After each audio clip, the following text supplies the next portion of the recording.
ശബരിമല സ്വർണ്ണക്കൊള്ളക്കേസിൽ ദേവസ്വം മുൻ president A Padmakumar സമർപ്പിച്ച ജാമ്യാപേക്ഷ കോടതി തള്ളി. ദ്വാരപാലക ശില്പങ്ങളുടെ കേസിലെ ജാമ്യാപേക്ഷയാണ് വിജിലൻസ് കോടതി തള്ളിയത്. പ്രതികളായ ഉണ്ണികൃഷ്ണൻ പോറ്റിയെയും മുരാരി ബാബുവിനെയും 14 ദിവസത്തേക്ക് കൂടി റിമാൻഡ് ചെയ്തു. ശബരിമല സ്വർണ്ണക്കൊള്ളയിലെ 2 കേസുകളിലും പ്രതിയാണ് ദേവസ്വം മുൻ പ്രസിഡന്റ് എ പത്മകുമാർ. കട്ടിളപ്പാളി കേസിലെ ജാമ്യാപേക്ഷ തള്ളിയതിനു പിന്നാലെയാണ് ദ്വാരപാലക ശില്പങ്ങളുടെ കേസിലും ജാമ്യാപേക്ഷയുമായി കോടതിയെ സമീപിച്ചത്. വിശദമായ വാദം കേട്ട വിജിലൻസ് കോടതി ജാമ്യം നൽകിയില്ല. 2ാമത്തെ കേസിൽ അറസ്റ്റ് ചെയ്തപ്പോൾ നടപടിക്രമങ്ങൾ പാലിച്ചില്ല എന്നതായിരുന്നു പത്മകുമാറിന്റെ വാദം. ദേവസ്വം ബോർഡ് എടുത്ത തീരുമാനത്തിൽ താൻ മാത്രം എങ്ങനെ കുറ്റക്കാരനാകുമെന്നും പത്മകുമാർ വാദിച്ചു.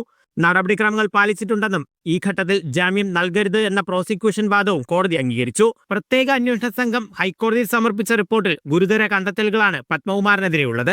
കേസിലെ മുഖ്യപ്രതിയായ ഉണ്ണികൃഷ്ണൻ പോറ്റിയെയും മുൻ അഡ്മിനിസ്ട്രേറ്റീവ് ഓഫീസർ മുരാരി ബാബുവിനെയും വിജിലൻസ് കോടതി 14 ദിവസത്തേക്ക് കൂടി റിമാൻഡ് ചെയ്തു. 1-ാം പ്രതി ഉണ്ണികൃഷ്ണൻ പോറ്റി വീണ്ടും കോടതിയിൽ ജാമ്യാപേക്ഷ നൽകിയിട്ടുണ്ട്. 2 കേസുകളിലും നൽകിയ ജാമ്യാപേക്ഷ 14-ാം തീയതി വിജിലൻസ് കോടതി പരിഗണിക്കും. മീഡിയ 1 കൊല്ലം.